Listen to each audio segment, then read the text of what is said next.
Buenas tardes.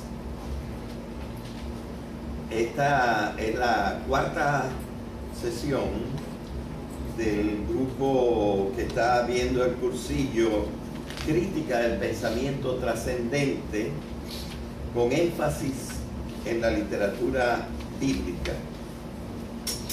Les recuerdo que en la primera sesión dimos lo que yo llamé una embocadura positiva del discurso trascendente.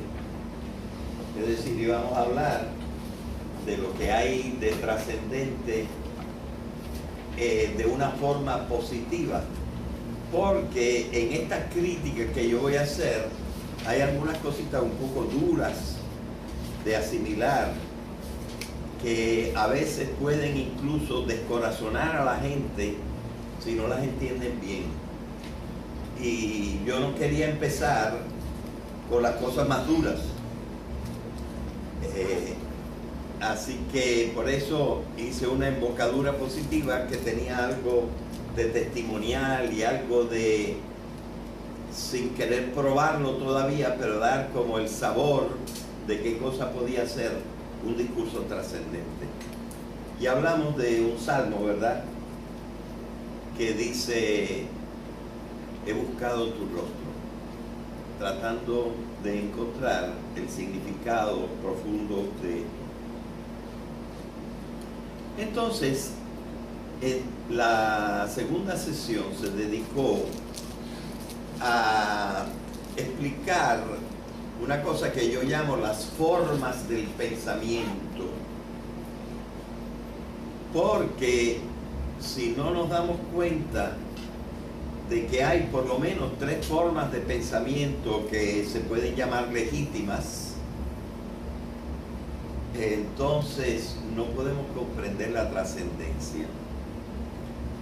Porque con la primera forma de pensamiento, que es la que usa la ciencia, realmente se comprende que muchos no lleguen a los temas trascendentes. La ciencia no mira con demasiada confianza el discurso trascendente. Y por lo tanto, es preciso que las personas que quieran entrar un poco en el estudio de la trascendencia lleguen como a familiarizarse un poco con otras formas de pensamiento. Y recuerdan ustedes que las tres formas de pensamiento que nosotros vimos son el pensamiento unívoco, que es el de la ciencia, el pensamiento análogo, que yo llamo ahora un pensamiento unívoco refinado, con más abstracción que el pensamiento unívoco. Y el tercero es el más común y conocido de todos y el más usado, que es el pensamiento metafórico mítico. Ahora yo pongo estas dos palabras con un guión entre ellas, metafórico y mítico, porque tienen la misma estructura, pero el segundo es más radical que el primero. Y yo creo que a lo mejor luego le dedicamos un tiempito a esto, y hoy mismo tendremos que hacer referencia al pensamiento análogo y al pensamiento metafórico mítico para explicar lo que tenemos que explicar en el día de hoy. La tercera sesión trató de lo que en una forma breve pudiéramos llamar la trascendencia del hombre.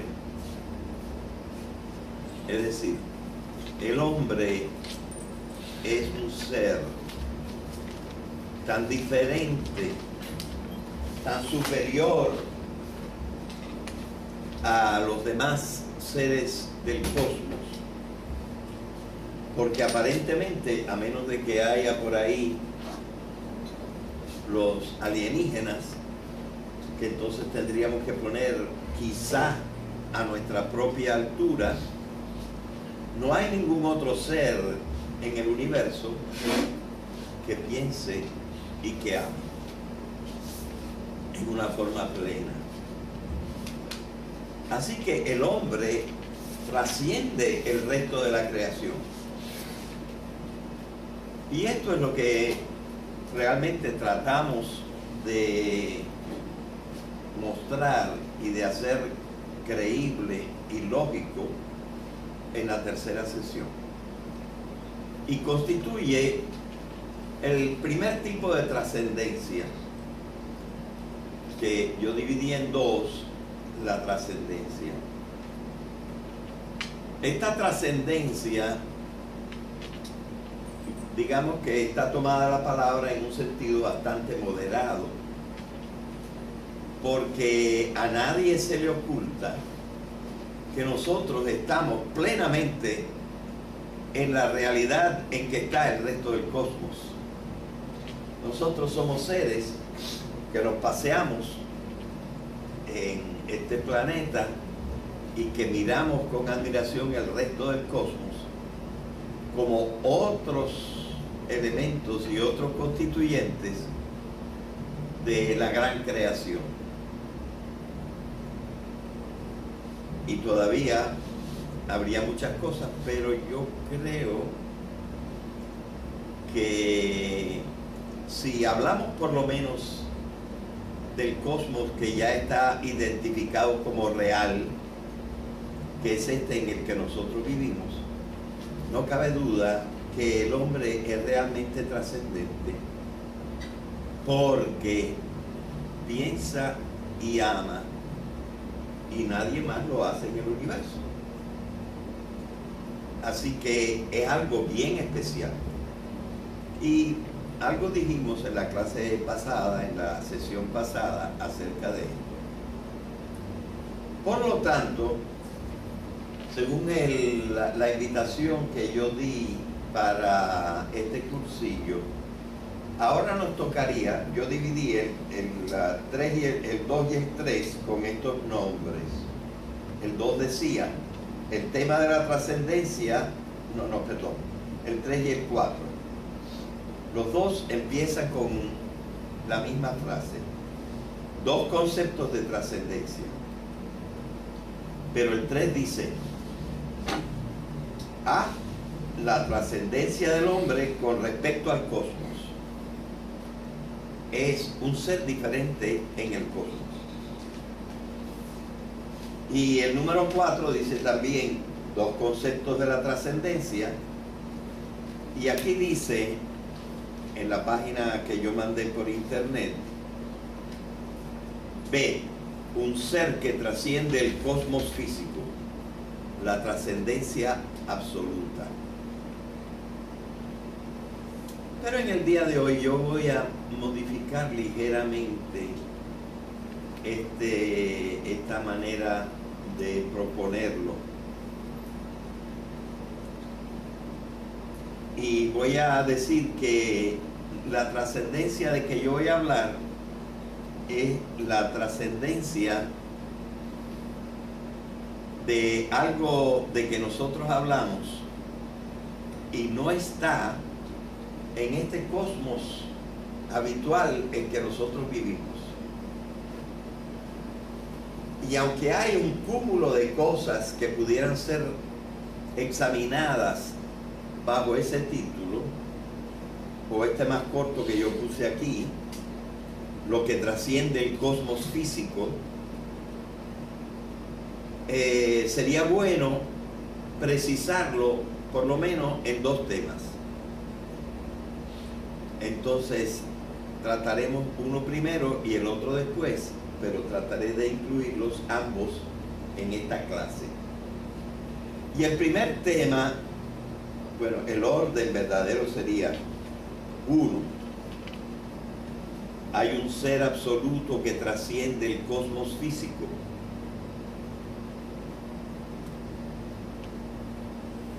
O sea, es la pregunta acerca de Dios.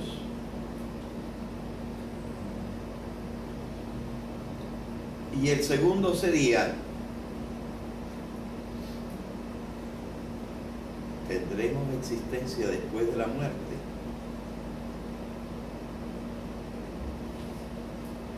Así que esas son las dos cosas que yo propongo examinar con ustedes hoy. Y naturalmente cualquier pregunta es bienvenida. Mira, vayan pasando la hoja de asistencia. Toma. Pero quizá, como algunos que asistieron a cursos anteriores, ya tienen una primera visión de la existencia de Dios, voy a tratar primero el otro tema que todavía no hemos examinado.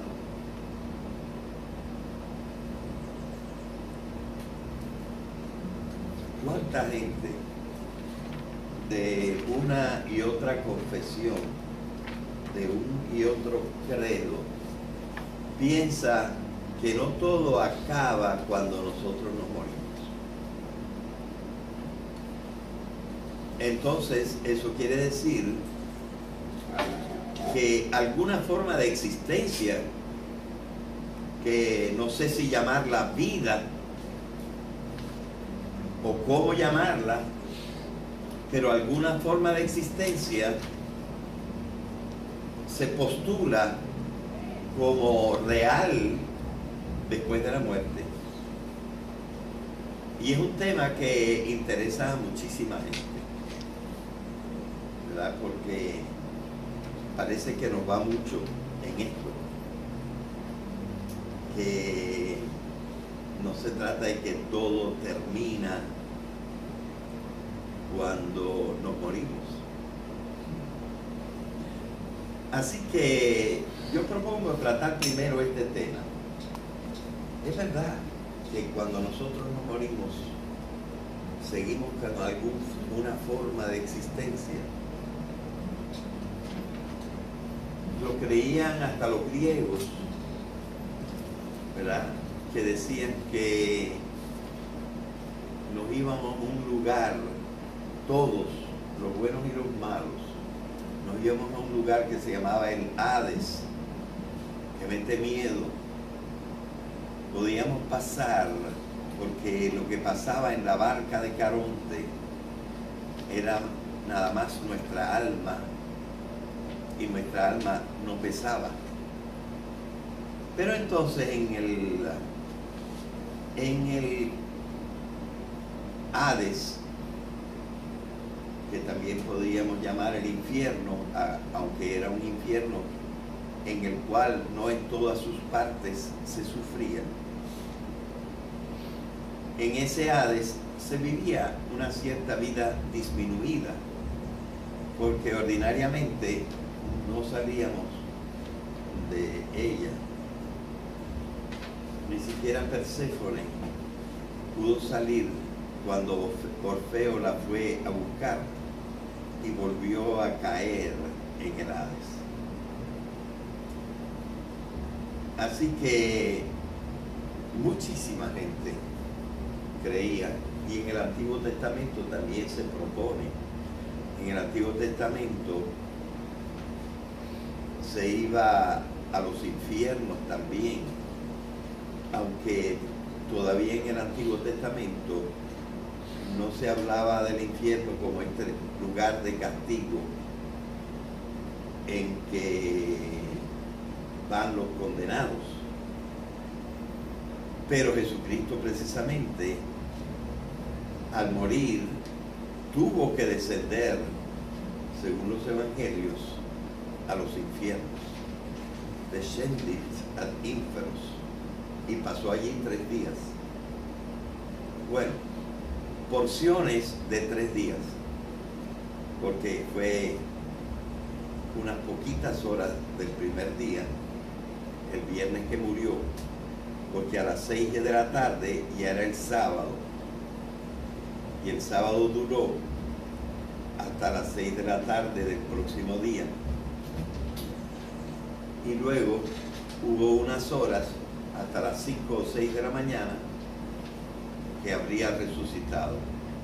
Así que eran porciones de 3 días, pero en general fue día y medio en cuanto a duración, en cuanto a horas, lo que se lee en los evangelios.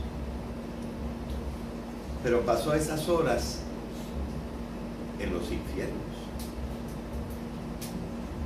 Y como señal de lo que creemos los cristianos, proclama el credo: al tercer día resucitó,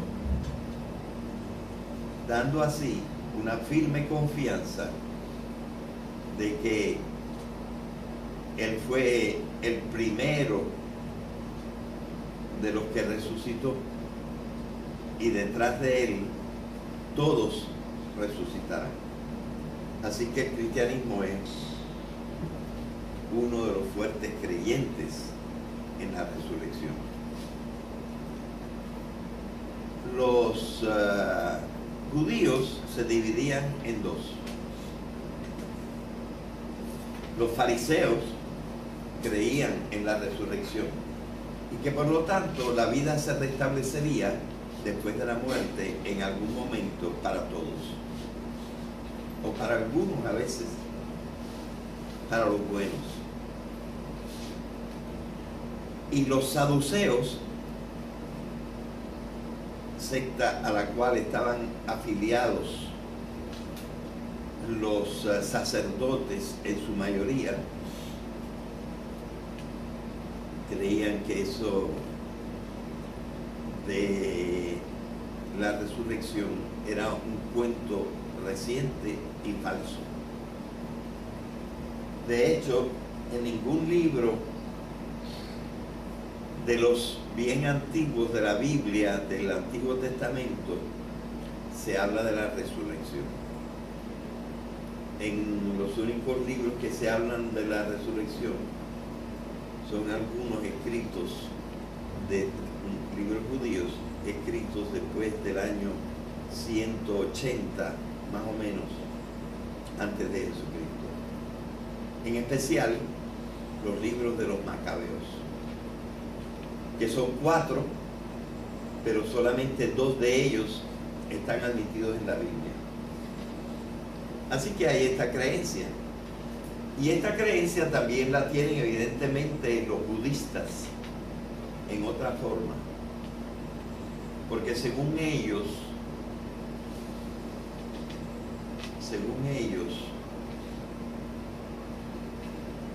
sí tendremos otra vida, pero no en el mismo cuerpo, sino en un cuerpo diferente, que puede ser un cuerpo humano y que puede ser un cuerpo de otro estilo. Recientemente leí un escrito interesantísimo del actual Dalai Lama, en donde explica la creencia budista de la resurrección. Y tuve bastantes sorpresas. Dije resurrección, perdón. De la reencarnación, que algunos llaman con la palabra griega metempsicosis, es decir, que la psique pasa de un cuerpo a otro cuerpo. Entre las cosas que dice el Dalai Lama es que quizás no todos van a resucitar, a reencarnar, y que también la reencarnación terminará con una liberación, porque cuando estemos verdaderamente purificados ya no necesitaremos más reencarnaciones, y quizá entonces la existencia se habrá extinguido completamente. Tengo un artículo que fotocopié para ustedes, pero que no traje, sobre la trascendencia debido a la reencarnación, escrito por un autor moderno norteamericano,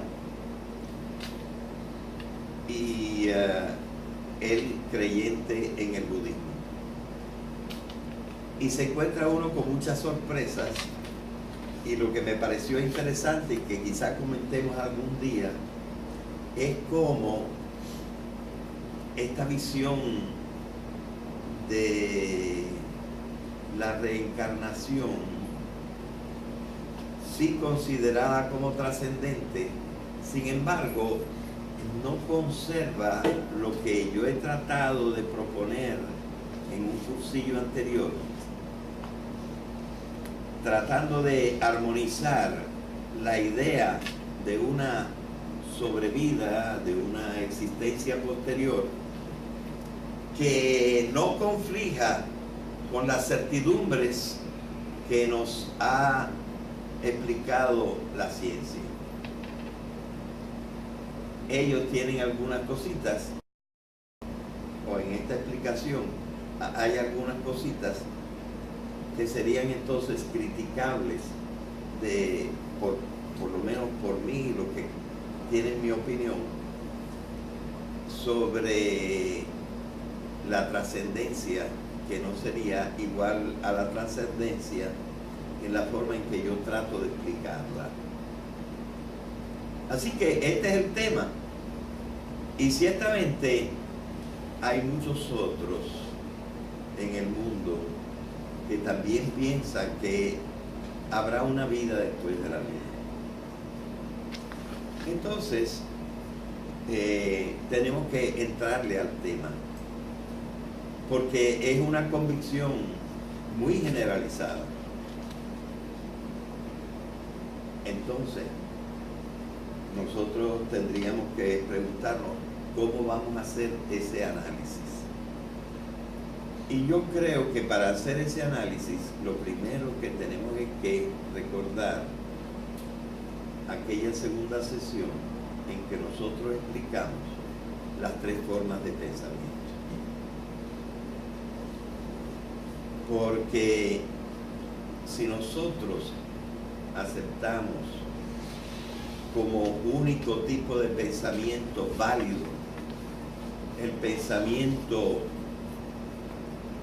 unívoco, que recuerdo que es el pensamiento que ordinariamente usa la ciencia tradicional occidental que nosotros hemos compuesto y que en cierta manera compartimos,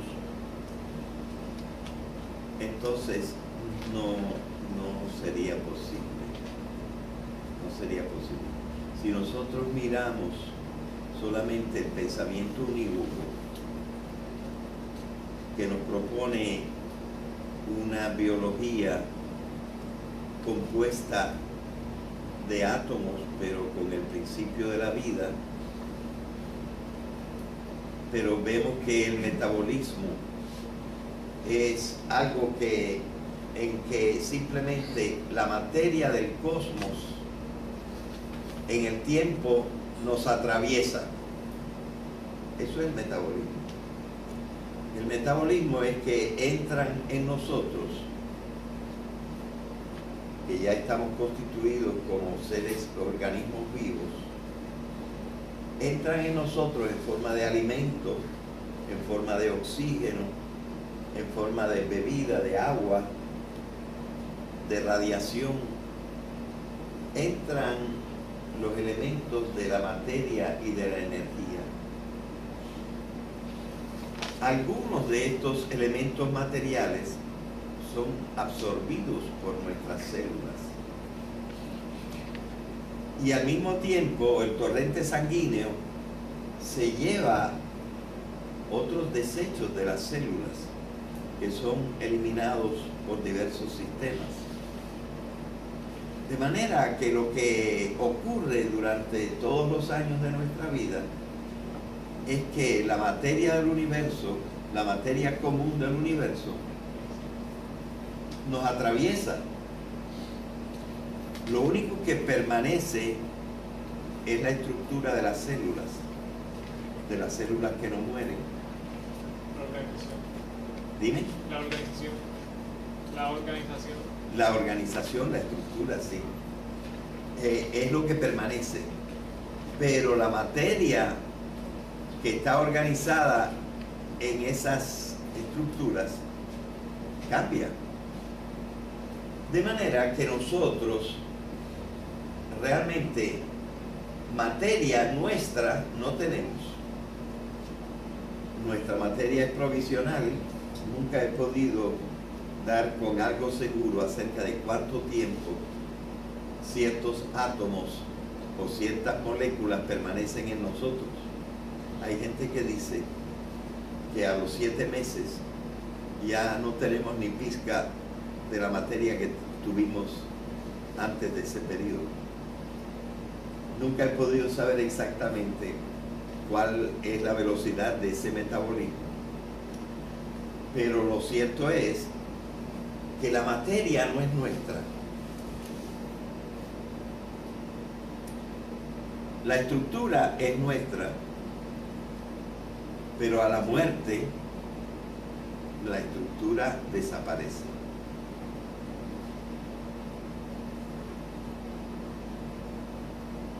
¿Y cómo se va a reconstruir? ¿Con qué materia?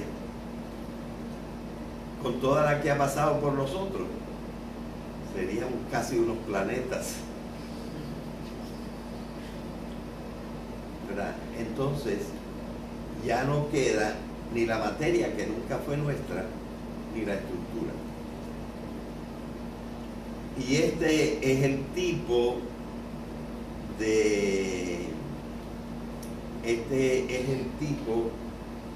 de visión que se tiene en el pensamiento unívoco.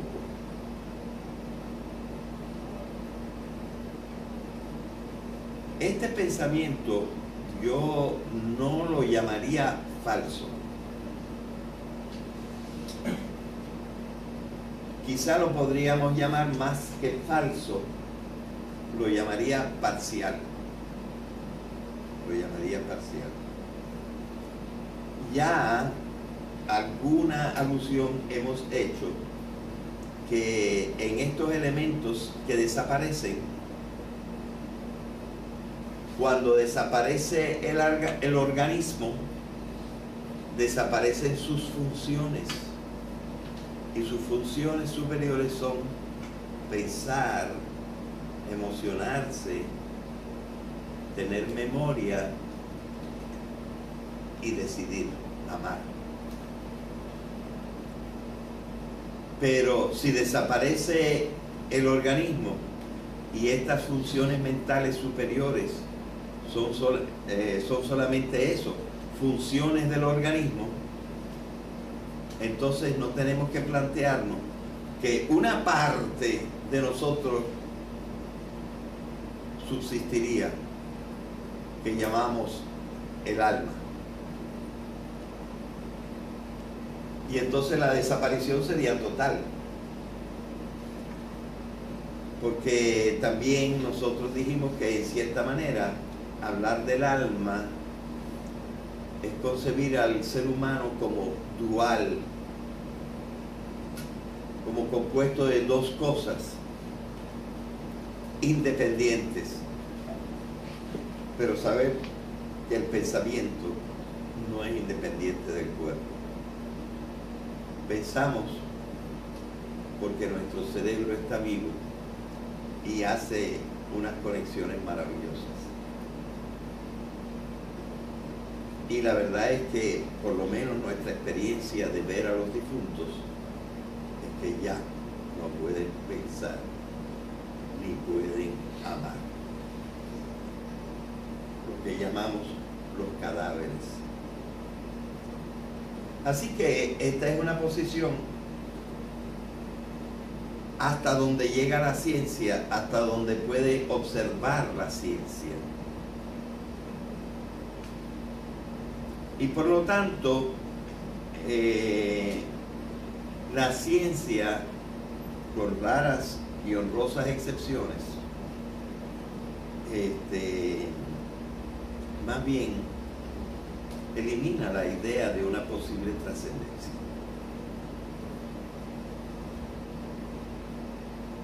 A esto corresponde que desde que la ciencia se ha incrementado, y algunos ponen este tiempo desde el siglo XVI, esté disminuyendo el pensamiento de el número de personas que piensan que existe otra vida.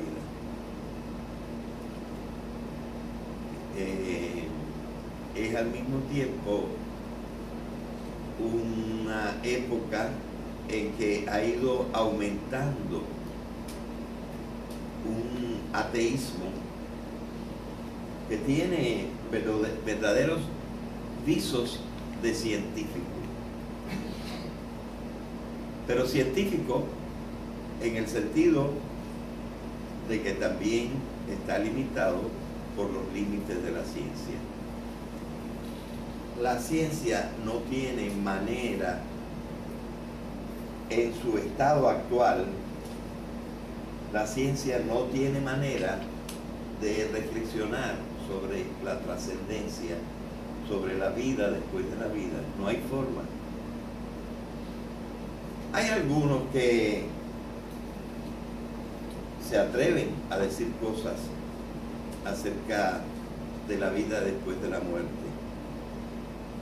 Hay esta señora, quizá el nombre de ella alguno de ustedes me lo puede recordar porque en este momento se me olvida, que habla precisamente de las experiencias de la muerte y de ciertos contactos con los que parece que han muerto y vuelven a la vida. Y se nos habla mucho de esto.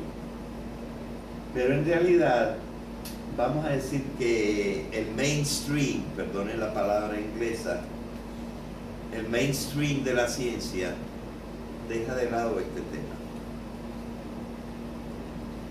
Nosotros hemos insistido precisamente que la idea de la trascendencia, para poder estudiarse, requiere que sepamos algo del segundo modo de pensamiento y del tercer modo de pensamiento. Podemos empezar con el tercero. Prácticamente todo lo que está escrito sobre la vida después de la vida pertenece al pensamiento metafórico mítico. Lo mismo si es griego, que si es romano, que si es moderno, que si es hindú, o que si es de cualquiera otra determinación.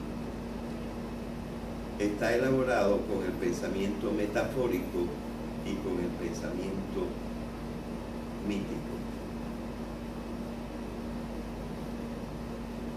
Todo mito tiene una metáfora. Y en la metáfora ya hemos estudiado un poco que hay dos significados. Un significado de las palabras en su sentido recto, y este es el que más concretamente la ciencia llama falso, y en el cual a mí me parece que no hay forma de prosperar hacia el estudio de la trascendencia. Es decir, cuando nosotros tomamos las palabras en su sentido directo, recto, literal,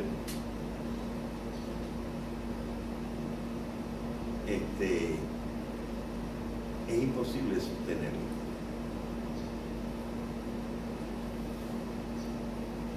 Pero eso no quiere decir que lo que decimos con el pensamiento metafórico es necesariamente falso.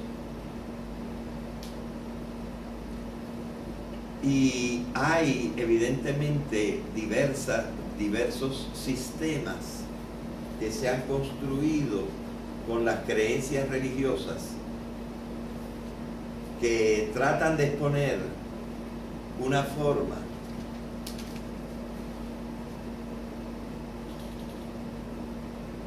no sé si en este momento yo podría entrar, me falta Glenda, que podría encontrar en mis cosas algunas imágenes.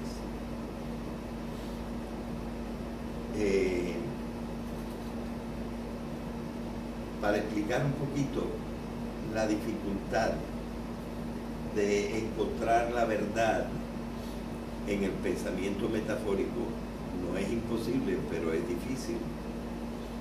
Habría que explicar una cosa que yo creo haber inventado y que se llama la metáfora radical. Porque toda metáfora es una comparación.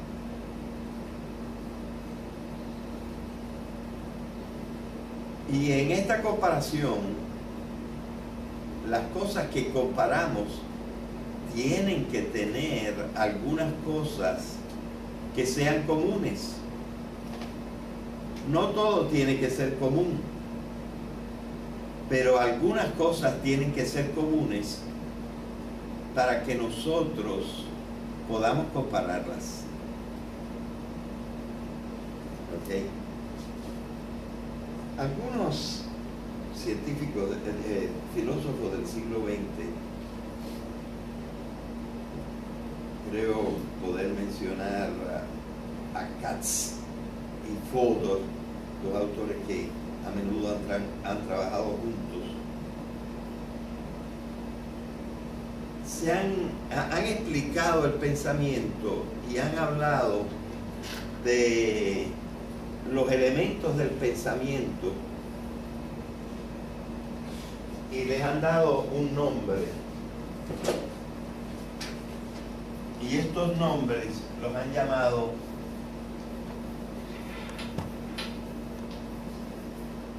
sememas. Es decir, son como los átomos del pensamiento. Y entonces, cuando nosotros aplicamos un nombre que tiene, un pensamiento que tiene su nombre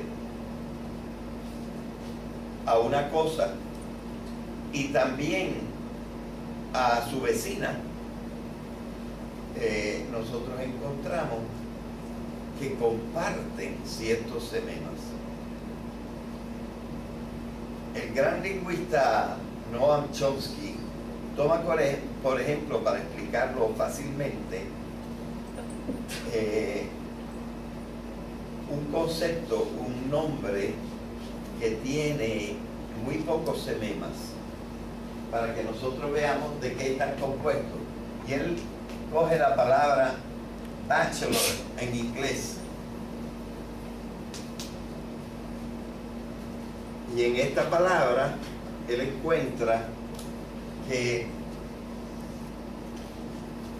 las partecitas de significación o sememas del bachelor son ¿cuáles? Un bachelor tiene que ser hombre, es decir, varón.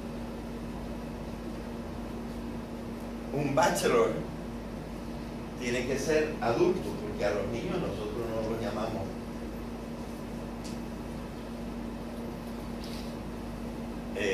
bachelors. Y una tercera cosa que tiene que ser el bachelor es ser no casado. Y ya con eso nosotros tenemos los tres ingredientes de significación o de información que tiene la palabra bachelor, y esos ingredientes de significación son los que se llaman los sememas. Cuando nosotros tenemos una comparación y comparamos, por ejemplo, los ojos con los azabaches, nosotros podemos encontrar una serie de sememas tanto en los ojos como en los azabaches. Por ejemplo, ¿qué podemos decir de los azabaches? Podemos decir que son orgánicos, porque tengo entendido que son cosas fósiles que una vez estuvieron vivas, son resinas o algo así. También los ojos son orgánicos.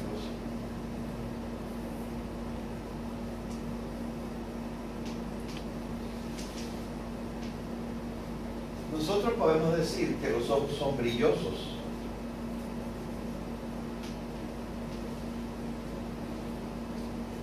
Y de los azabaches también podemos decir que los ojos son brillosos. Pero de los ojos tenemos que decir que son vivos. Si no, no son ojos. Y de los azabaches tenemos que decir que son de materia inerte, no sé cómo decirlo.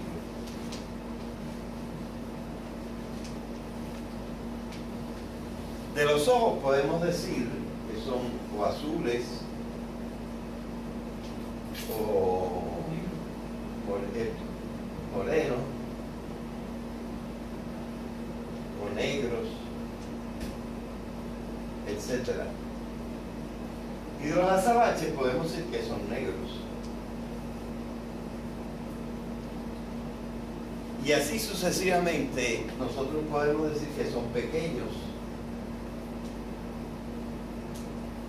Y también los azabaches suelen ser pequeños.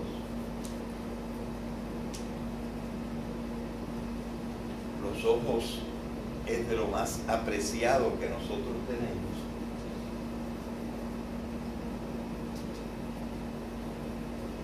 Y los azabaches también los seres humanos los aprecian.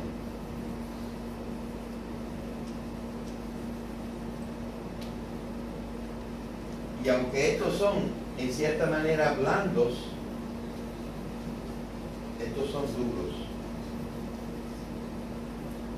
Así sucesivamente nosotros podríamos todavía probablemente alargar la lista de los sememas de ojos y de los sememas de azabache, su localización, su peso, esto, lo otro. Podríamos seguir con una serie de sememas que necesitamos para identificar qué cosas son ojos y qué cosas son azabaches. Pero bastaría que hubiera uno o dos elementos comunes para que nosotros entendiéramos la comparación. Y aquí, en realidad, nosotros, por ejemplo, nos fijamos en esto, nos fijamos en esto, y quizás nos fijamos en esto, y podemos decirle a una muchacha, me fascinan esos azabaches que tú tienes en tu rostro. Y ahí está la metáfora. Así que la idea de los sememas nos hace comprender que la metáfora no es más que la utilización de sememas comunes entre dos o más cosas que estamos examinando. Bien. Pero hay unas cosas que pudiéramos llamar metáforas radicales.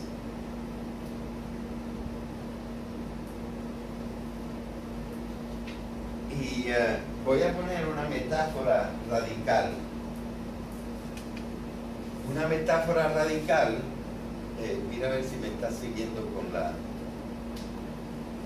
Una metáfora radical sería llamar a Dios Padre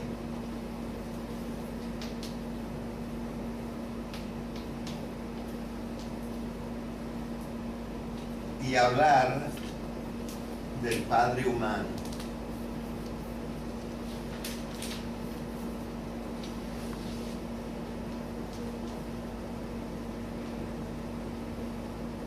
Y a nosotros nos parece que estamos haciendo una comparación fantástica. Y ciertamente nos agrada, nos consuela. El Padre da la existencia.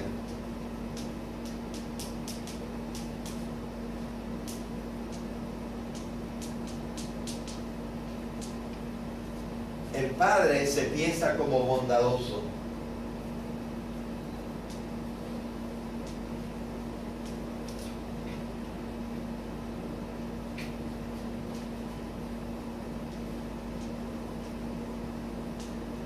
El Padre se piensa como proveedor.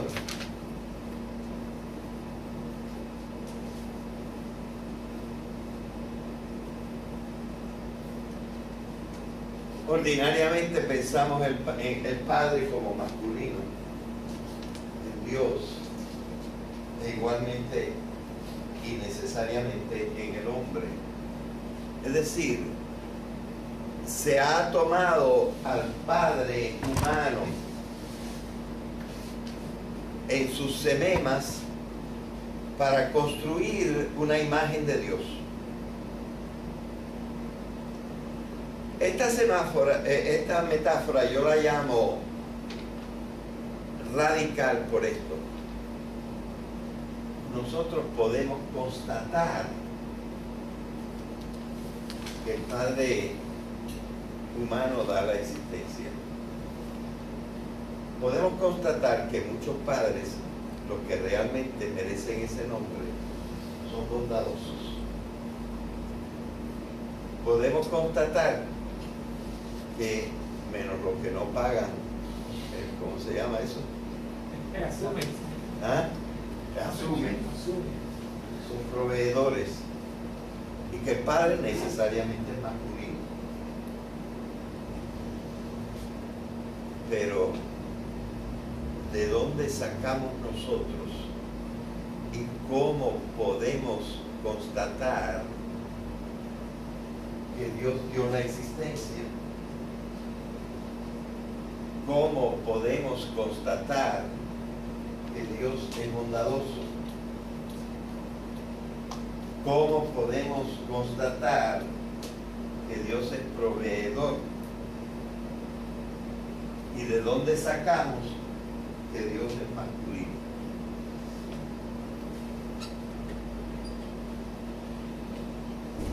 No del estudio de Dios, sino del estudio del hombre. Es decir, estos sememas están aquí porque nosotros decidimos comparar a Dios con el Padre humano, pero una evidencia de que Dios da la existencia, de que es bondadoso, de que es proveedor, de que es masculino, no existe. Solo después de la metáfora y solo después de que nosotros aceptamos la metáfora, así son prácticamente la totalidad de los conceptos míticos. Son conceptos tomados de comparaciones de cosas que nosotros conocemos y aplicadas a cosas que nosotros no conocemos.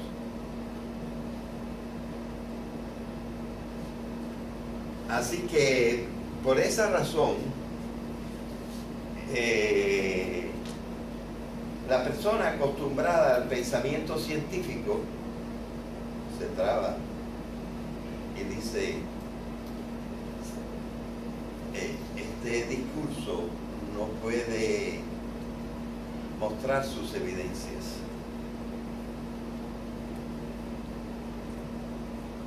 ¿Verdad? Y entonces nosotros nos encontramos ante esa metáfora radical.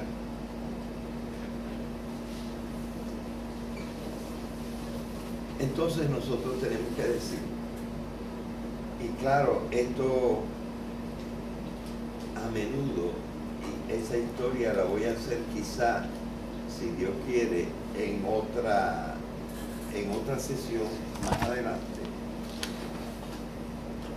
que como nosotros somos seres sociales, que estamos en culturas, y las culturas han logrado hacer una serie de narraciones en las cuales han engarzado todos estos conceptos y le han dado una cierta coherencia, pues nosotros tendemos entonces a aceptar eso. Y eso evidentemente tiene que ver con lo que nosotros llamamos fe. ¿Verdad? Eso va a plantear otro problema que nosotros vamos a tener que estudiar, que de dónde viene la fe. Y tener que decir que la fe viene de la palabra de Dios. Y decir que la palabra de Dios está en alguna escritura. Y que entonces esa palabra de Dios trae la verdad. Así que va a tener que plantearse, y la vamos a plantear en otra sesión, el problema de lo que se llama la revelación. Es decir, otra fuente de información que no está en las cosas elaboradas por la ciencia. Así que estamos realmente en otro mundo.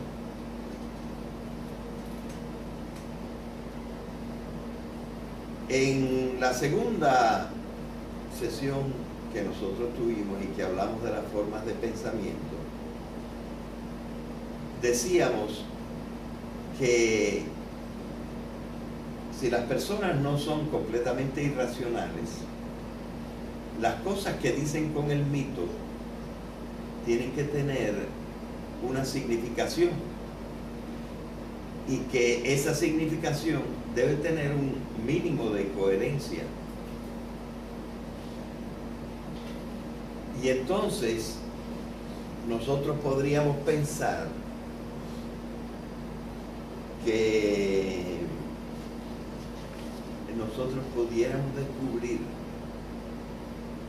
mayormente a través, yo creo, a través de una cosa que se llama la filología, es decir, el estudio de las culturas y del lenguaje en las culturas, nosotros podríamos descubrir lo que es el significado, y que existe un significado, y que si la primera forma de significado es incorrecta, la forma directa de percibirlo, la forma directa de interpretarlo por la ciencia, podría haber alguna posibilidad en alguna de las maneras míticas de mirar la cosa, de que encontráramos alguna verdad. En ese caso se podría llamar antropomorfismo. Ah, muy bien, qué bueno que trajiste la palabra. Qué bueno que trajiste la palabra. Muchas de las veces es bien antropomórfico. Y nosotros, muchas de nuestras imágenes y ideas y especulaciones sobre Dios están sacadas del hombre, ¿verdad? Que es padre, pero también que es colérico, que a veces acepta la guerra, que hace cosas maravillosas, Y maravillosa tiene la misma raíz que milagro. Miraculo quiere decir cosa maravillosa, mirabilia, cosa admirable. Es decir, nosotros hemos fabricado, igual que aquí, la imagen de Dios a base de elementos humanos.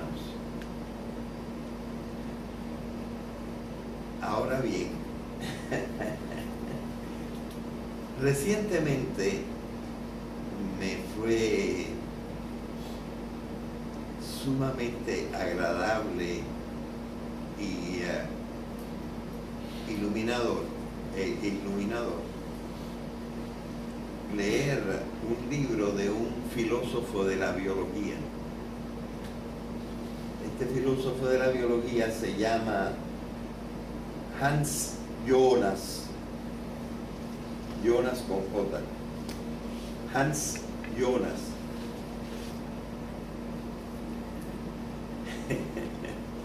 Entonces, no solo para hablar de Dios, sino para hablar precisamente de otras cosas, de la finalidad. Nosotros hemos visto que la finalidad, en realidad, muy a menudo es negada por la ciencia. Negada. Las cosas, excepto en el hombre, no tienen finalidad. Las cosas no humanas que sí tienen finalidad son aquellas que el hombre hace, pero no las cosas de la naturaleza. ¿Quién nos dice que la finalidad de un árbol es proveernos de oxígeno? Lo que dice la evolución es que el árbol produce oxígeno, pero no para qué. La ciencia no habla de la finalidad. Es más, niega la finalidad de las cosas en la naturaleza, con pocas excepciones. Y achaca precisamente al antropomorfismo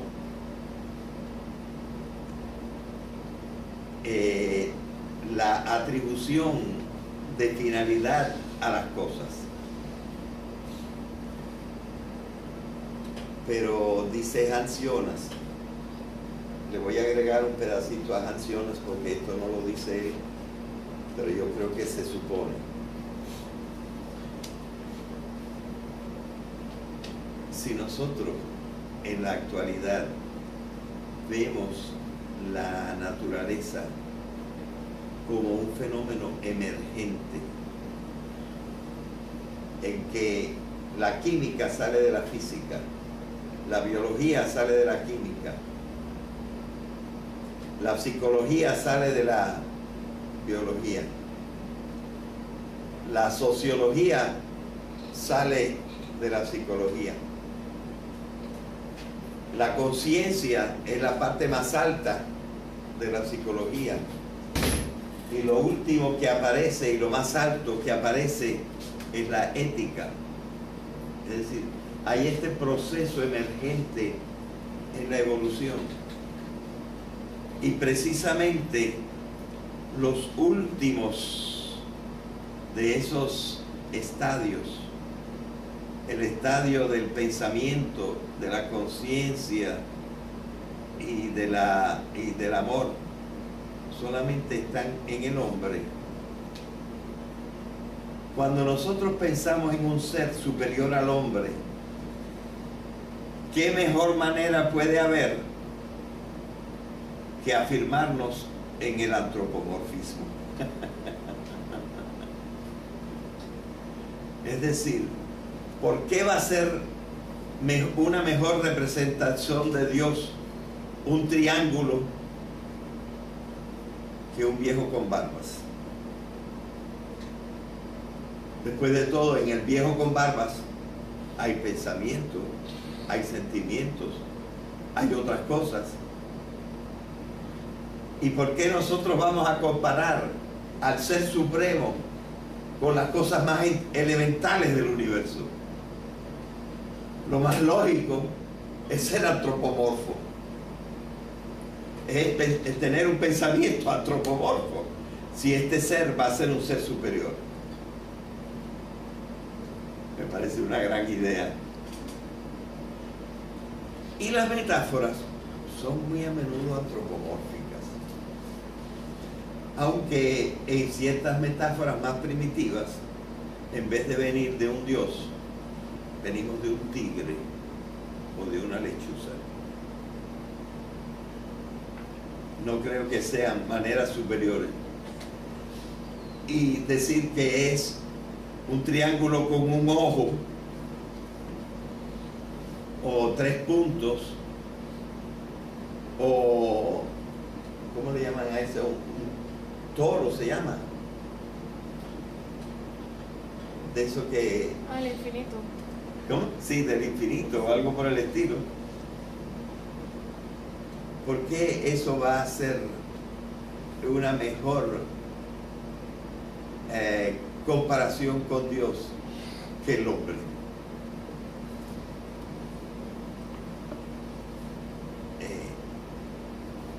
Así que sí es cierto, las metáforas vienen muy a menudo y las mejores a veces de lo antropomórfico. Pero acuérdate que la metáfora en sí, lo que es la metáfora, es algo que no puede ser absolutamente cierto.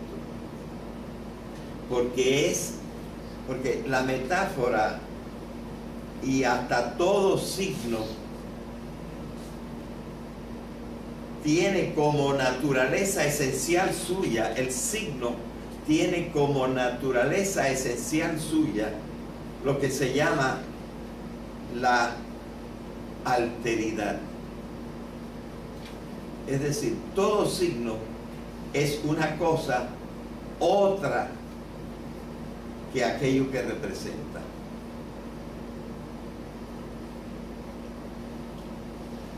Si una cosa es un signo, no es la cosa que representa.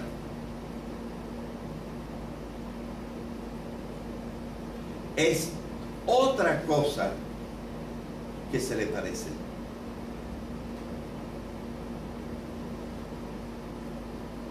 Y es por eso que la metáfora, compuesta precisamente por palabras que tienen una verdadera impropiedad para hablar de aquello que nosotros queremos entender, son necesariamente falsas. En su sentido recto, no pueden contener la verdad.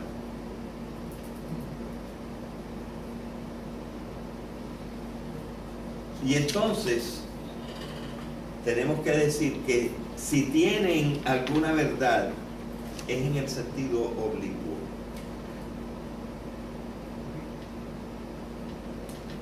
Entonces, esto por ejemplo lo pudiéramos aplicar a la resurrección, que es precisamente una de las formas en que nosotros hablamos de la vida después de la vida. Habría como 3 etapas: la vida actual, un tiempo de transición y un tiempo en que volveríamos a la vida. Y si nosotros examinamos el concepto de resurrección, ya nosotros hemos dicho alguna cosita sobre esta en otra ocasión. Tal como lo dice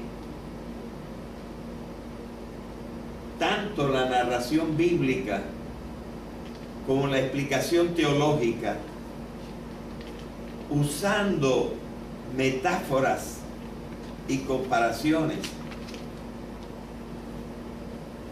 es falsa. Es decir, literalmente pensar que Cristo va a venir y levantar los cuerpos de toda la gente.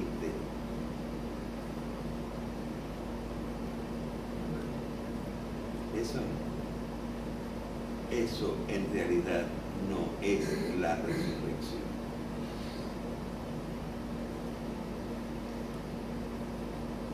Es la manera esperanzadora con que nosotros pensamos la resurrección. Pero yo tengo un artículo mucho más extenso y más concentrado y científico y filosófico que se llama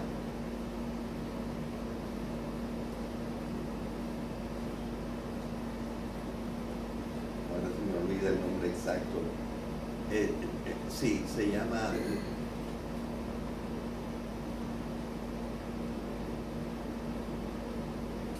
Lenguaje y Mito, se llama.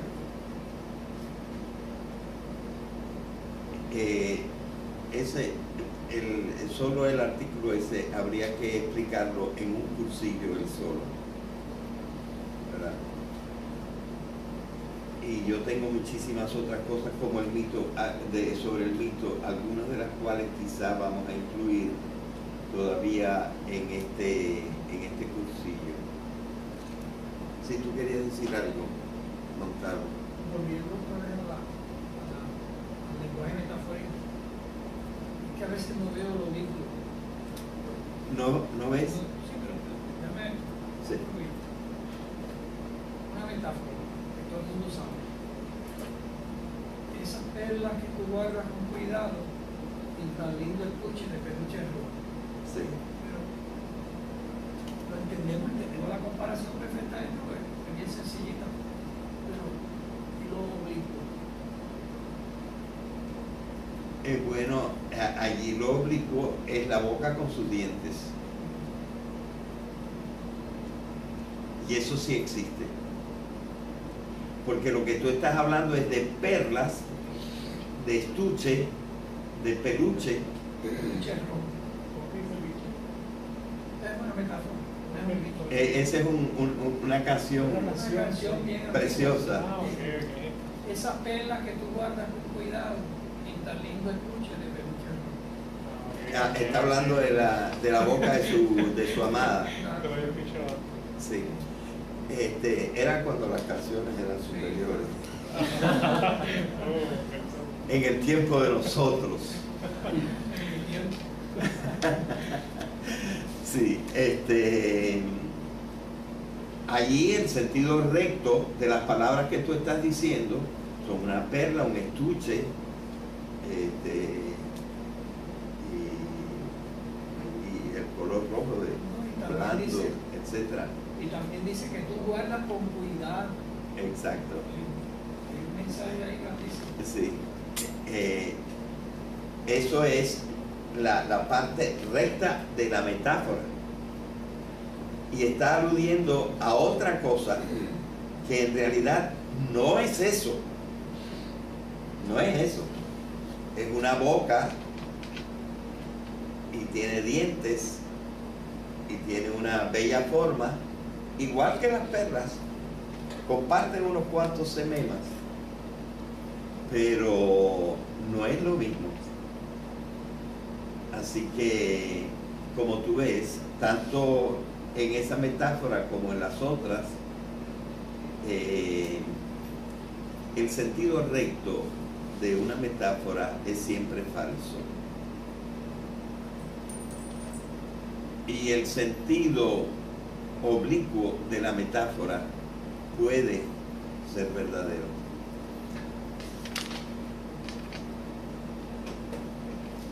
Bien.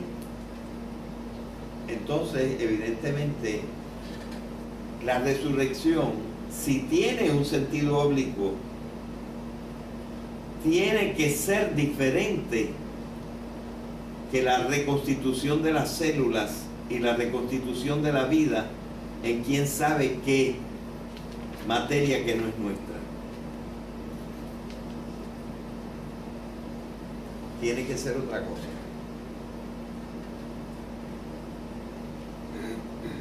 Entonces, ya nosotros hemos analizado. Lo hemos analizado con el pensamiento metafórico. Necesitamos ahora un aparato más poderoso para tratar de sacar algún sentido que nos diga, y si no es la reviviscencia de la carne,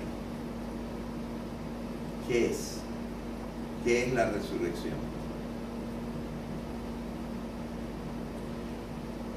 Y hay varias formas. Nos podríamos apoyar, por ejemplo, en alguna palabra de San Pablo, que también pertenece a la Escritura, y que dice: porque vosotros que estáis en la fe, ya estáis resucitados antes de morir. Por lo tanto, este es por lo menos otro sentido aproximado de la resurrección, avalado por la misma tradición, y que no implica que la resurrección es propiamente la vuelta a la carne.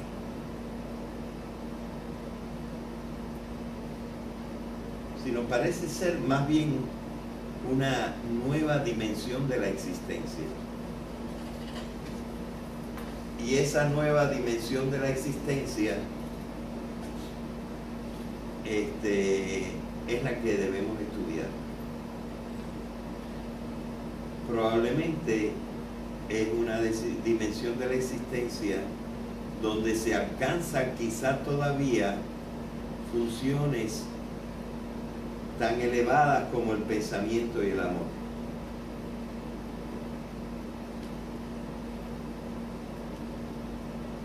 Y nosotros sabemos que, por ejemplo, también hay en en el mismo Nuevo Testamento el concepto del hombre nuevo,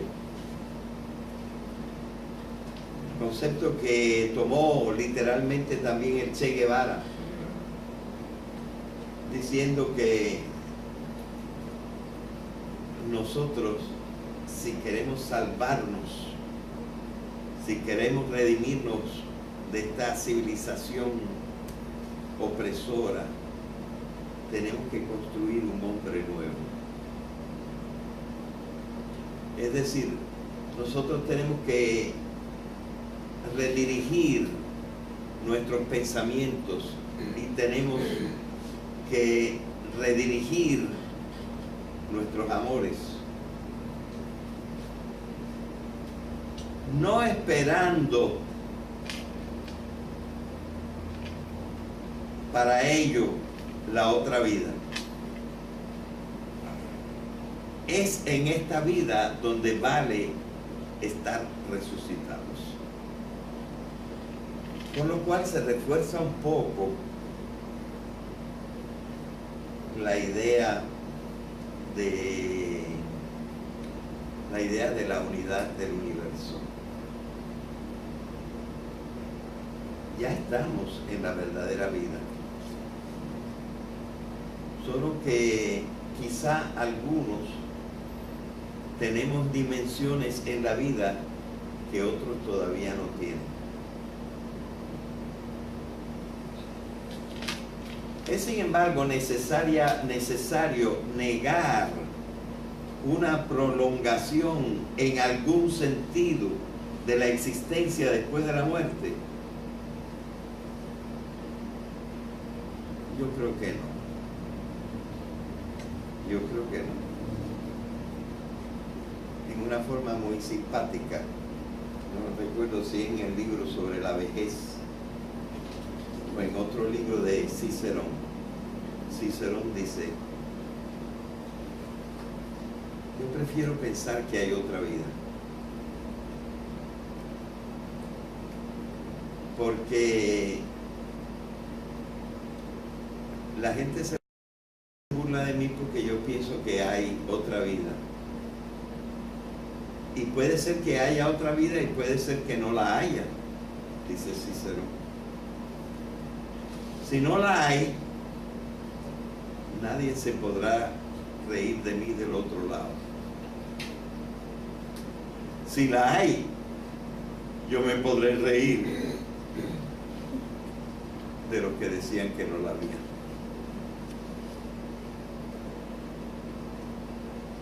Bueno, este es un pensamiento simpático y congenial de Cicerón, pero yo creo que podemos hacer mejor. Y yo tengo, entonces, estoy tratando de organizar ciertos conceptos racionales, lógicos y científicos en una forma del pensamiento análogo. Ahora vamos a pasar del pensamiento análogo para, a partir del significado oblicuo de la metáfora, tratar de construir un sistema racional en que comprendamos que a lo mejor es posible la sobrevivencia, todavía sin pensar en la fe. Es decir, si nosotros pensamos en la fe, pues entonces, ¿tú estás levantando la mano? Sí. Sí, sobre eso. Sí. Un descreído dice la vida, la muerte, se apagó la luz. Pero el otro dice, pero ¿y la fe? Pero entonces, ¿cómo explicar la fe? Bueno, en la fe de nosotros está la sobrevivencia y la unión con Dios. Y por cierto, tanto en la filosofía actual como en el mismo lenguaje bíblico, sabemos que el tiempo se va a acabar.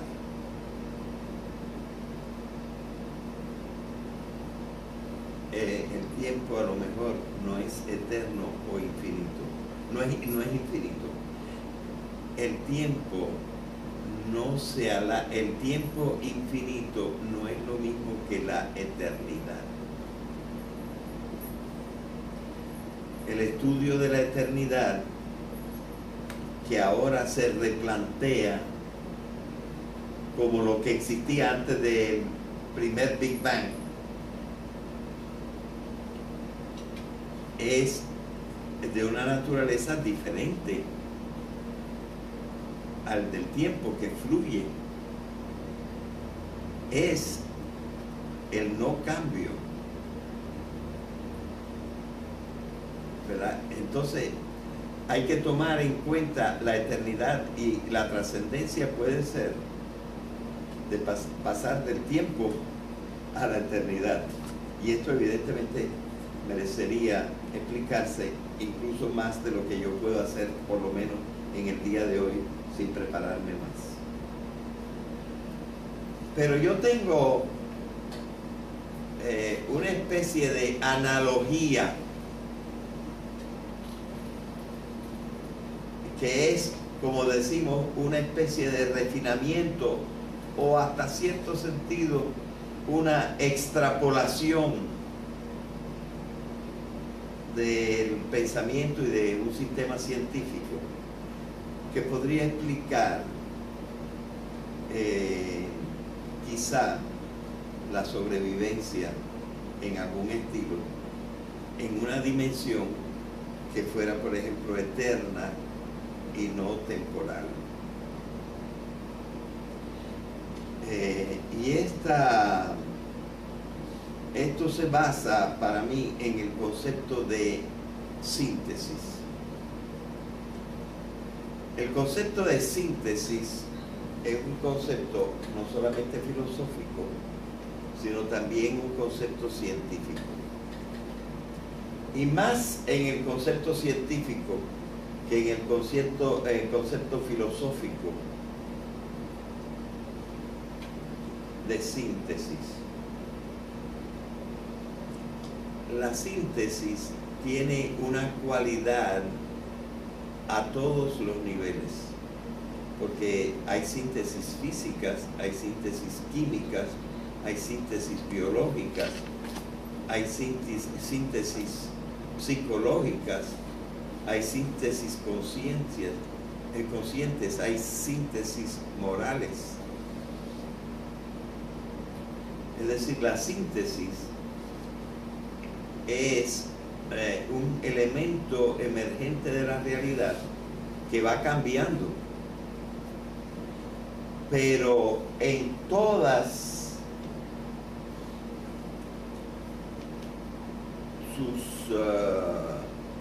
todos sus niveles, al parecer, la síntesis tiene esta cualidad. Es fundamentalmente irreversible.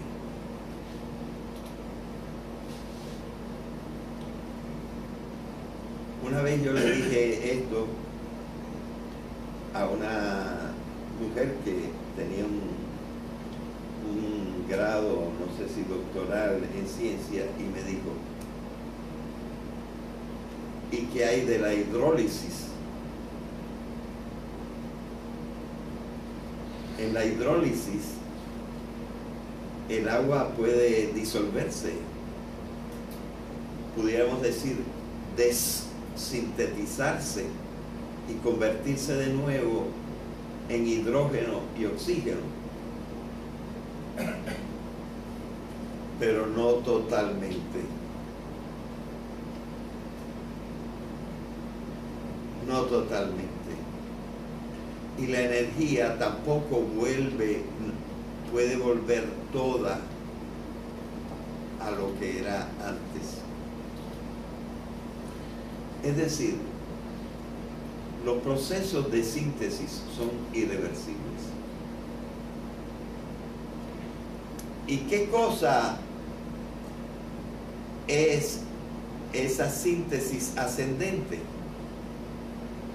Pues es el paso de una existencia física a una existencia química, y más tarde a una existencia biológica, y más tarde a una existencia psicológica, y más tarde, por no llegar más lejos, a una existencia moral y ética. Y entonces nosotros podemos pensar que cada una de estas síntesis, la última es esta, se puede definir bien sencillamente lo que es la síntesis ética. Básicamente la síntesis ética es decir realmente con conciencia y con verdadera intención esto: yo quiero ser bueno.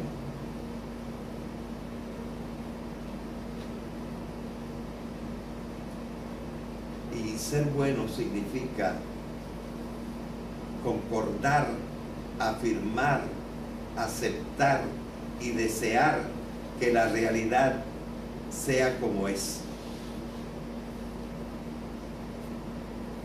Y cuando yo, en este sentido, moralmente, éticamente, me confundo con la realidad cósmica y con su posible creador, entonces me constituyo en una nueva síntesis, en una nueva altura, y puedo suponer que, aunque esto es en parte una extrapolación análoga, corresponda en su último grado a la misma condición que tienen las otras síntesis. Son básicamente irreversibles. Y al decir básicamente, no quiero decir que volvamos a la vida en la misma forma en que antes la teníamos. Pero sí que nosotros tengamos alguna forma de sobrevivencia. Es decir, que cuando hemos llegado a tener espíritu, lo que llamamos espíritu, que no es más que la función de comprendernos como totalidades en la totalidad del universo.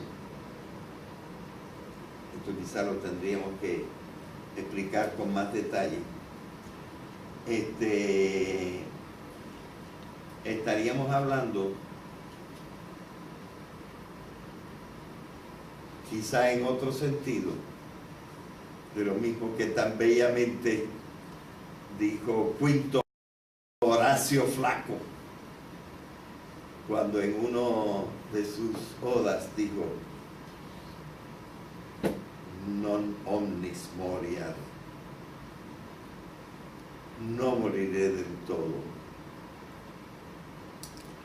Y en este caso nos podemos regocijar que un gran pensador, un gran hombre divino, Jesucristo, tenga la misma opinión. De Él, de quien depende nuestra fe. Es decir, no es ningún disparate, como piensan algunos científicos. Es decir,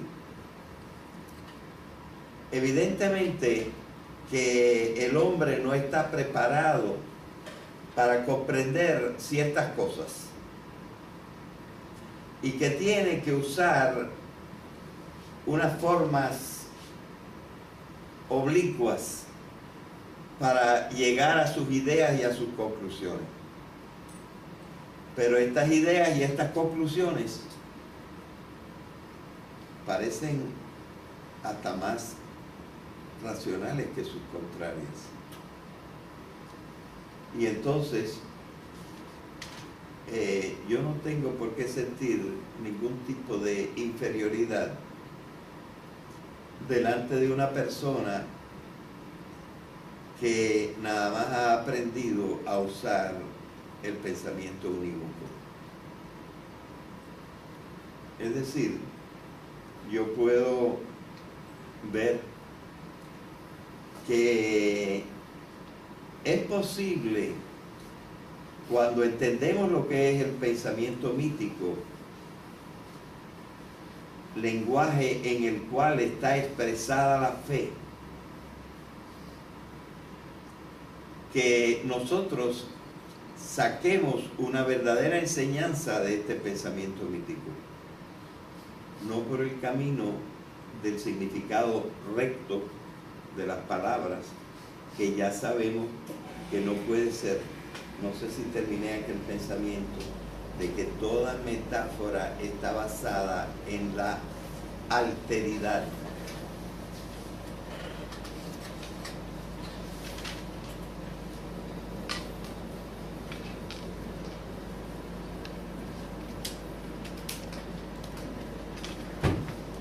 Pero nena,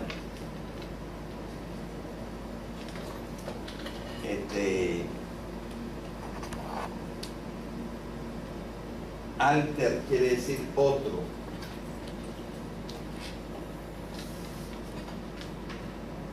En latín.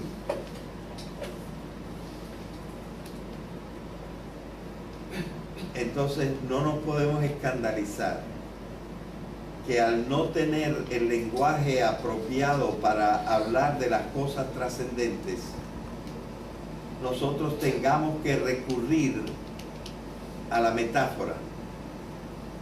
Pero tampoco podemos esperar que la metáfora nos diga las cosas tal cual son, porque precisamente su propia naturaleza es no poder decir lo que quiere decir. Y esta es la verdad del pensamiento humano. En cuanto el pensamiento humano va pasando precisamente a lo que llamamos la trascendencia. Y la trascendencia, en cierta manera, se puede decir que es lo que no se ve, lo que no es comprobable en este mundo. Pues entonces es solamente en una forma oblicua que nosotros podemos recuperar el mensaje, ¿verdad? Y una cosa que sobre todo no podemos hacer es obstinarnos, empecinarnos en el pensamiento literal. Parece que precisamente las visiones, las cosmovisiones fundamentalistas han crecido en los siglos recientes. ¿Por qué? Porque nosotros, habiendo sido por siglos, y cada uno de nosotros por decenas de años bombardeados por el pensamiento en que se basa la ciencia, que es el único que nos enseñan, hemos pensado que solo se puede sacar la verdad del pensamiento tal y como lo dice el lenguaje. Y entonces decimos, no, lo que dice la Biblia, eso es así como ella lo dice. Y precisamente lo que tendríamos que decir es, lo que dice la Biblia lo podemos considerar una verdad, pero no es verdad como lo dice. Lo dice en una forma literal, y esa forma literal es la que no es verdad. Y entonces, todas estas cosas son reconocibles para la persona pequeña que está naciendo o para la persona antigua. Recuerdo que un día yo le dije, no me acuerdo si era un niño o a una niña de 3 años, que estaba cabalgando sobre una escoba. Y yo, para entretenerme con ella, le dije, oye, pero eso no es un caballo, eso es una escoba. Si ustedes vieran la mirada de desprecio que me tiró esa niña, como si yo supusiera que ella no sabía que aquello era una escoba. Es decir, en la antigüedad y en la niñez nos es natural comprender la diferencia entre la fantasía, entre la metáfora y la realidad. Y ella estaba jugando con una metáfora. Ese era su caballo, ¿verdad? Y que un adulto fuera tan bruto que no supiera que ella no sabía que aquello era una escoba, ¿verdad? De tal manera que ustedes ven que nosotros hoy nada más pude explicar una de las dos,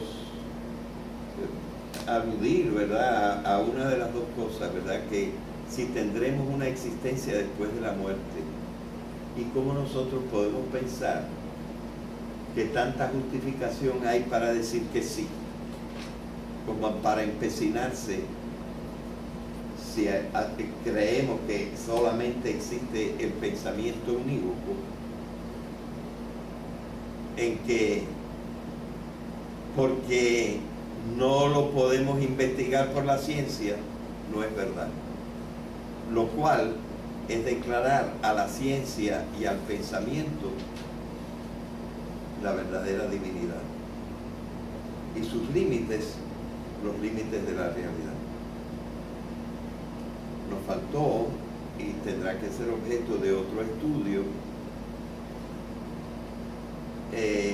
la otra pregunta de la trascendencia más alta, no de lo que llamé en la clase pasada, en la sesión pasada, la trascendencia del hombre, en que el hombre tiene algo que no es ni células ni átomos, pero que están basados en las células y los átomos, que son las funciones mentales superiores. Es una forma de trascendencia, pero esta es una forma de trascendencia diferente, una forma de trascendencia de lo que está más allá de lo que podemos pensar con la ciencia. Mientras que con la ciencia ya podemos llegar y estamos llegando, y mucha gente lo está diciendo, lo que es la conciencia, y que la conciencia es el cerebro funcionando. Así que creo que ya llegamos al final del tiempo que teníamos, y arreglaremos el programa para poder cubrir las otras partes que no han podido ser desarrolladas hoy. Gracias. ¿Tienen alguna pregunta? Y nadie más lo hace en el universo. Así que es algo bien especial. Y algo dijimos en la clase pasada, en la sesión pasada, acerca de esto. Por lo tanto, según la invitación que yo di para este cursillo, ahora nos tocaría, yo dividí el 2 y el 3 con estos nombres. El 2 decía, el tema de la trascendencia, el 3 y el 4. Los dos empiezan con la misma frase. Dos conceptos de trascendencia. Pero el 3 dice, la trascendencia del hombre con respecto al cosmos. Es un ser diferente en el cosmos. Y el número 4 dice también dos conceptos de la trascendencia. Y aquí dice, en la página que yo mandé por internet, B, un ser que trasciende el cosmos físico, la trascendencia absoluta. Pero en el día de hoy yo voy a modificar ligeramente esta manera de proponerlo. Y voy a decir que la trascendencia de que yo voy a hablar es la trascendencia de algo de que nosotros hablamos y no está en este cosmos habitual en que nosotros vivimos.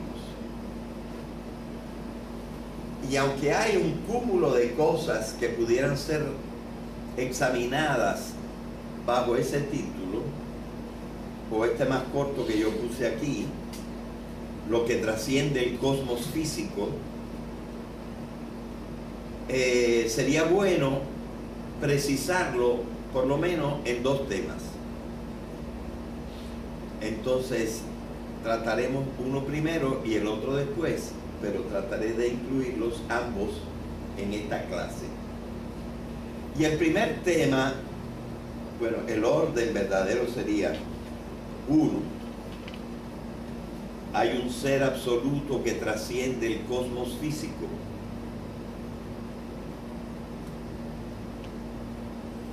O sea, es la pregunta acerca de Dios.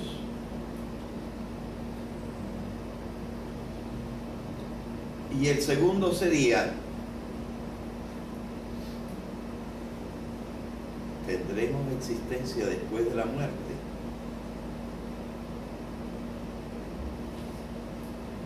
Así que esas son las dos cosas que yo propongo examinar con ustedes hoy. Y naturalmente cualquier pregunta es bienvenida. Mira, vayan pasando la hoja de asistencia. Toma. Pero quizá, como algunos que asistieron a cursos anteriores,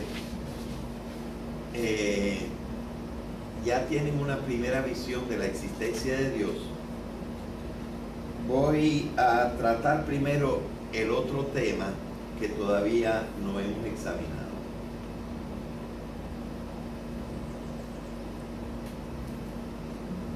¿Cuánta gente de una y otra confesión, de un y otro credo, piensa que no todo acaba cuando nosotros nos morimos? Entonces, eso quiere decir que alguna forma de existencia, que no sé si llamarla vida o cómo llamarla, pero alguna forma de existencia se postula como real después de la muerte. Y es un tema que interesa a muchísima gente, ¿verdad? Porque parece que nos va mucho en esto, que no se trata de que todo termina cuando nos morimos. Así que yo propongo tratar primero este tema. Es verdad que cuando nosotros nos morimos seguimos con alguna forma de existencia. Lo creían hasta los griegos, ¿verdad? Que decían que nos íbamos a un lugar, todos, los buenos y los malos, nos íbamos a un lugar que se llamaba el Hades, que mete miedo. Podíamos pasar, porque lo que pasaba en la barca de Caronte era nada más nuestra alma, y nuestra alma no pesaba. Pero entonces en el Hades, que también podríamos llamar el infierno, aunque era un infierno en el cual no en todas sus partes se sufría, en ese Hades se vivía una cierta vida disminuida, porque ordinariamente no salíamos de ella. Ni siquiera Perséfone pudo salir cuando Orfeo la fue a buscar y volvió a caer en el Hades. Así que muchísima gente creía, y en el Antiguo Testamento también se propone. En el Antiguo Testamento se iba a los infiernos también, aunque todavía en el Antiguo Testamento no se hablaba del infierno como este lugar de castigo en que van los condenados. Pero Jesucristo precisamente, al morir, tuvo que descender, según los evangelios,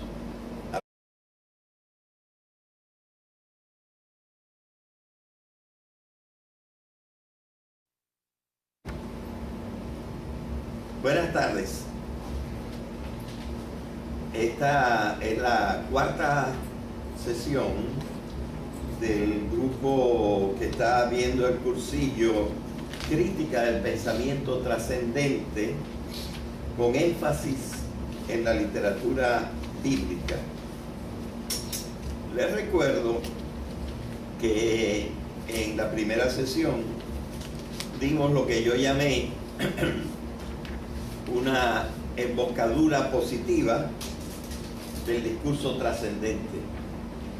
Es decir, íbamos a hablar de lo que hay de trascendente de una forma positiva, porque en estas críticas que yo voy a hacer hay algunas cositas un poco duras de asimilar que a veces pueden incluso descorazonar a la gente si no las entienden bien. Y yo no quería empezar con las cosas más duras. Así que por eso hice una embocadura positiva que tenía algo de testimonial y algo de, sin querer probarlo todavía, pero dar como el sabor de qué cosa podía ser un discurso trascendente. Y hablamos de un salmo, ¿verdad?, que dice: he buscado tu rostro, tratando de encontrar el significado profundo de esto. Entonces, la segunda sesión se dedicó a explicar una cosa que yo llamo las formas del pensamiento, porque si no nos damos cuenta de que hay por lo menos 3 formas de pensamiento que se pueden llamar legítimas, entonces no podemos comprender la trascendencia. Porque con la primera forma de pensamiento, que es la que usa la ciencia, realmente se comprende que muchos no lleguen a los temas trascendentes. La ciencia no mira con demasiada confianza el discurso trascendente. Y por lo tanto, es preciso que las personas que quieran entrar un poco en el estudio de la trascendencia lleguen como a familiarizarse un poco con otras formas de pensamiento.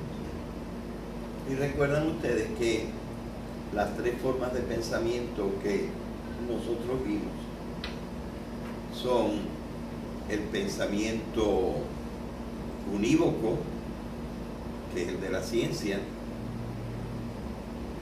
el pensamiento análogo, que yo llamo ahora un pensamiento unívoco refinado, como los infiernos, descendit ad inferos, y pasó allí 3 días. Bueno, porciones de 3 días, porque fue unas poquitas horas del primer día, el viernes que murió, porque a las 6 de la tarde ya era el sábado, y el sábado duró hasta las 6 de la tarde del próximo día, y luego hubo unas horas hasta las 5 o 6 de la mañana que habría resucitado. Así que eran porciones de 3 días, pero en general fue día y medio en cuanto a duración, en cuanto a horas, lo que se lee en los evangelios. Pero pasó esas horas en los infiernos. Y como señal de lo que creemos los cristianos, proclama el credo: al tercer día resucitó, dando así una firme confianza de que Él fue el primero de los que resucitó, y detrás de Él todos resucitarán. Así que el cristianismo es uno de los fuertes creyentes en la resurrección. Los judíos se dividían en 2. Los fariseos creían en la resurrección y que por lo tanto la vida se restablecería después de la muerte en algún momento para todos, o para algunos a veces, para los buenos. Y los saduceos, secta a la cual estaban afiliados los sacerdotes en su mayoría, creían que eso de la resurrección era un cuento reciente y falso. De hecho, en ningún libro de los bien antiguos de la Biblia, del Antiguo Testamento, se habla de la resurrección. En los únicos libros que se hablan de la resurrección son algunos escritos de libros judíos, escritos después del año 180, más o menos, antes de Jesucristo. En especial, los libros de los Macabeos, que son 4, pero solamente 2 de ellos están admitidos en la Biblia. Así que hay esta creencia. Y esta creencia también la tienen evidentemente los budistas en otra forma. Porque según ellos,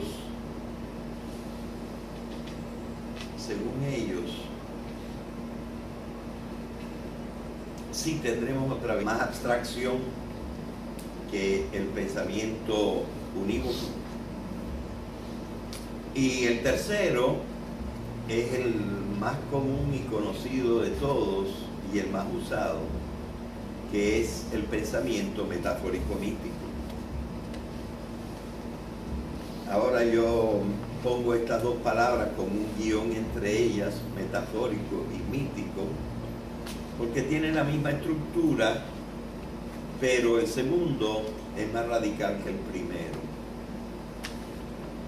Y yo creo que a lo mejor luego le dedicamos un tiempito a esto, y hoy mismo tendremos que hacer referencia al pensamiento análogo y al pensamiento metafórico mítico para explicar lo que tenemos que explicar en el día de hoy.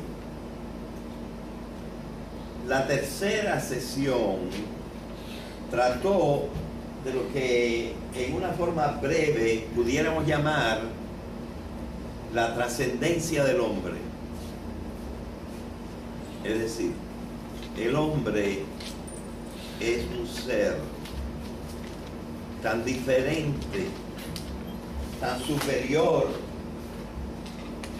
a los demás seres del cosmos, porque aparentemente, a menos de que haya por ahí los alienígenas, que entonces tendríamos que poner quizá a nuestra propia altura, no hay ningún otro ser en el universo que piense y que ame en una forma plena. Así que el hombre trasciende el resto de la creación. Y esto es lo que realmente tratamos de mostrar y de hacer creíble y lógico en la tercera sesión. Y constituye el primer tipo de trascendencia, que yo dividí en dos, la trascendencia. Esta trascendencia, digamos que está tomada la palabra en un sentido bastante moderado, porque a nadie se le oculta que nosotros estamos plenamente en la realidad en que está el resto del cosmos. Nosotros somos seres que nos paseamos en este planeta y que miramos con admiración el resto del cosmos como otros elementos y otros constituyentes de la gran creación. Y todavía habría muchas cosas, pero yo creo